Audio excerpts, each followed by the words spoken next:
الحمدللہ يبدأ الأفلاك والأرضين والصلاة والسلام على من كان نبيا وآدم بين الماء والطين وعلى آله وأصحابه أجمعين أما بعد فأعوذ بالله من الشيطان الرجيم بسم الله الرحمن الرحيم ياسين والقرآن الحكيم صدق الله مولانا العظيم وبلغنا على رسوله الكريم أما بعد حضرات ماشاءاللہ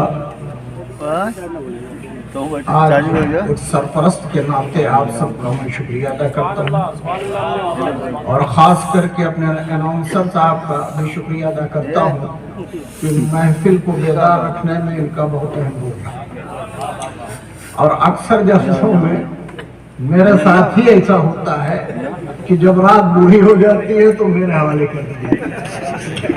اسی پر ایک شعر یاد آیا کہ یہ دور ترقی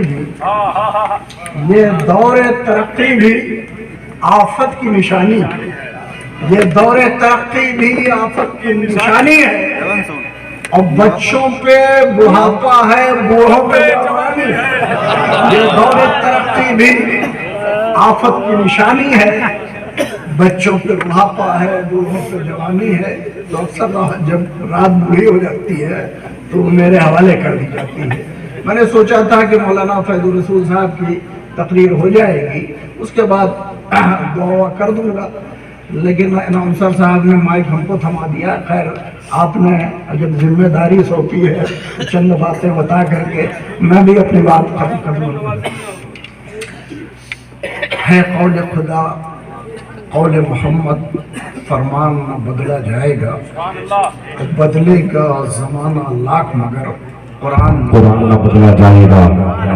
حضرات آج کی یہ جو بزم منعقد ہوئی صرف اس مقصد کے تحت منعقد ہوئی کہ ہمارے بچوں نے قرآن حفظ کیا اور ان کے سر پر حفظ کی دستار باندھی۔ میں نے جس آیت کریمہ کی تلاوت کی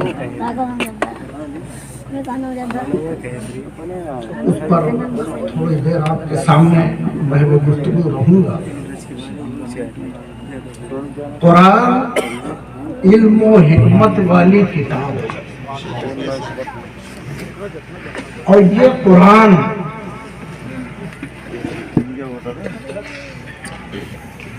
جہاں جہاں اس قرآن کے الفاظ گونجے اور جس جس خطے میں یہ قرآن پہنچا، میں آپ سے بتانا چاہتا ہوں کہ روس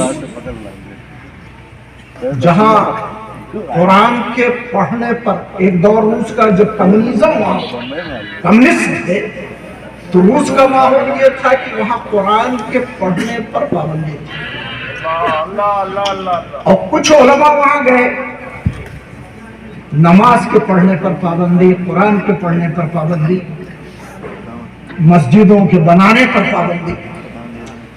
لیکن جب وہی روس الگ ہوا تو 7 مسلم ممالک بھی الگ ہوئے۔ اب علماء و دانشور حیرت میں پڑ گئے کہ جہاں دہریت اور خدا کے وجود کو جھٹلایا جا رہا ہے، جہاں قرآن کے پڑھنے پر پابندی ہے، جہاں مسجدوں کے بنانے پر پابندی ہے، جہاں سرعام نمازوں کے پڑھنے پر پابندی ہے، اس روس میں اسلام باقی کس طرح سے؟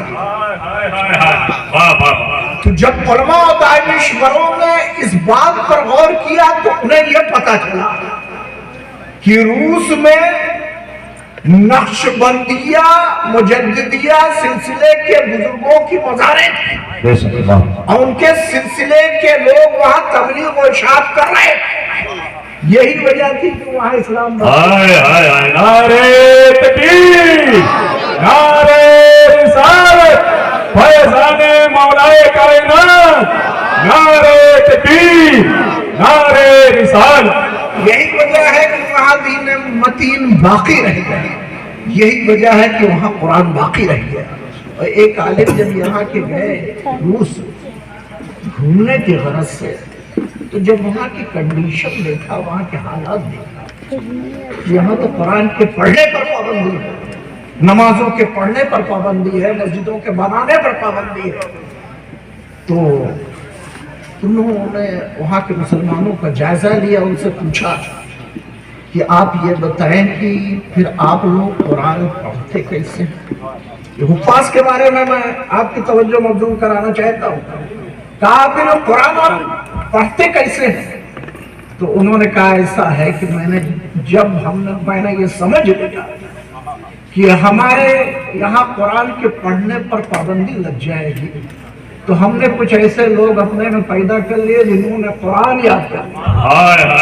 آج بظاہر کتاب کی شکل میں قرآن ہمارے سامنے نہیں ہے، لیکن حافظ قرآن ہمارے سامنے ہے، جو ہمیں قرآن کی تعلیم دے رہے ہیں، جو گھر گھر جا کر کے ہمیں قرآن سکھا رہے ہیں۔ تو قرآن کے اگر سارے نسخے دفن کر دیے جائیں اور ایک بھی نسخہ اگر قرآن کا باقی نہ رہے، تب بھی دنیا میں 60 لاکھ حفاظ کرام موجود ہیں جن کے سینوں میں قرآن دفن ہے۔ قرآن سنائے، سبحان اللہ، سبحان اللہ۔ دوستو، ایک حافظوں کی ایک صفت میں اور آپ کو بتا دوں، سبحان اللہ۔ لمبی چوڑی تقریر نہیں کروں گا، چند باتیں بتا کر کے گزر جاؤں گا کہ آپ بتائیں آسمانی کتابیں، ہمارے علماء یہاں موجود، بتائیں آسمانی کتابیں کتنی؟ 4 کتابیں۔ اب بتائیے توریت کا حافظ کوئی ہے؟ نہیں۔ زبور کا حافظ کوئی ہے؟ انجیل کا حافظ کوئی ہے؟ جو میں نے حدیثوں میں پڑھا، جو روایتوں میں پڑھا، وہ میرے یہی سمجھ میں آیا کہ اس وقت توریت کا حافظ وہی ہوتا تھا جس پر توریت نازل ہوئی، یعنی توریت کے حافظ جو تھے وہ حضرت موسیٰ علیہ السلام تھے، زبور کے حافظ حضرت داؤد علیہ السلام تھے، انجیل کے حافظ حضرت عیسیٰ علیہ السلام تھے، اور توریت کے 2 حافظ تھے پوری دنیا میں، حضرت موسیٰ علیہ السلام، حضرت ہارون علیہ السلام، یہ 2 حافظ، تیسرا کوئی نہیں تھا۔ لیکن قرآن کے آج 60 لاکھ حفاظ کرام موجود ہیں۔ تو قرآن یاد کرنا کس کی صفت تھی؟ انبیاء کی صفت تھی۔ اور جب میرے محبوب کو یہ قرآن کتاب کی شکل میں ملا تو آپ نے یہ ورثہ امت میں بانٹ دیا۔ کیا کہنا، سبحان اللہ۔ جو صفت انبیاء کی تھی وہی صفت امت میں تقسیم کر دیا کہ امت میں حافظ قرآن قیامت تک ہوتے رہیں گے انشاءاللہ، قرآن سناتے رہیں گے۔ سبحان اللہ۔ نعرہ تکبیر، نعرہ رسالت، فیضان قرآن، نعرہ تکبیر، نعرہ رسالت۔ اور دوستو، غدیر کے موقع پر جہاں روایتوں میں آیا ہے کہ 1.25 لاکھ صحابہ کرام کا ہجوم تھا، اللہ کے رسول نے اونٹ کے کجاوے کو ایک دوسرے پر لگا کر کے مولا علی کو بلند مقام پہ کھڑا کیا اور فرمایا کہ من کنت مولا فہذا علی المولا، جس کا مولا میں ہوں اس کے مولا علی۔ تو علی کو بلند مقام پر کھڑا کر کے علی کی فضیلت کو اللہ کے رسول نے ساری دنیا پر ظاہر کی۔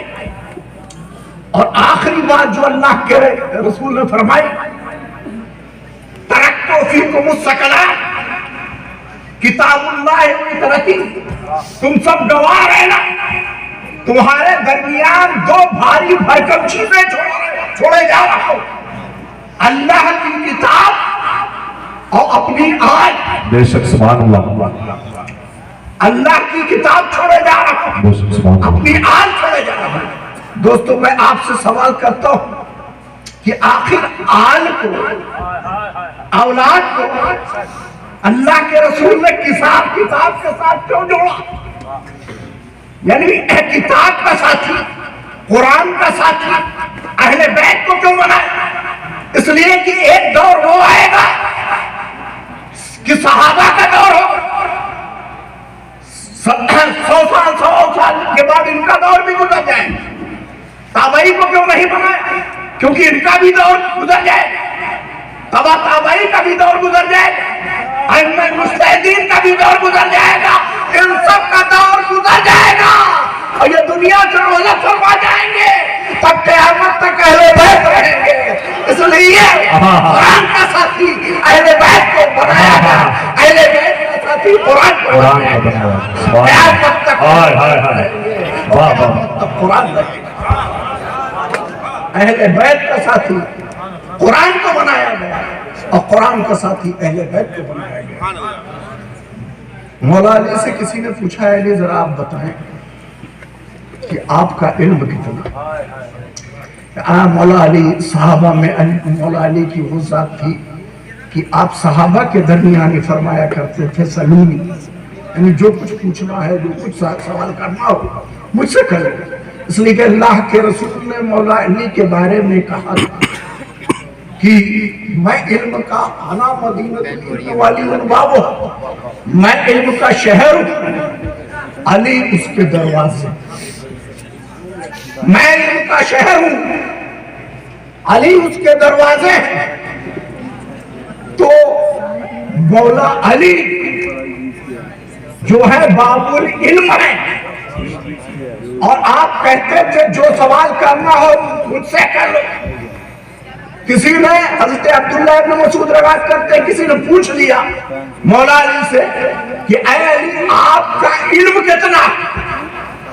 تو آپ نے فرمایا جو کچھ قرآن میں ہے وہ سورہ یاسین میں، جو کچھ سورہ یاسین میں وہ جو ہے بسم اللہ میں ہے، جو کچھ بسم اللہ میں ہے وہ بسم اللہ کی بے میں، اور جو کچھ بسم اللہ کی بے میں، علی فرماتے ہیں العلیو تحیت و نکت البے، علی تو بے کے نیچے کا نقطہ ہے۔ تو مولا علی فرماتے ہیں کہ اگر میں بے کی تفسیر بیان کروں تو میری پوری عمر ناکافی ہوگی، تو آپ بے کو والناس کی سین سے جوڑ دیں تو بس ہو جائے گا، اب پلٹ دے تو سب ہو جائے گا۔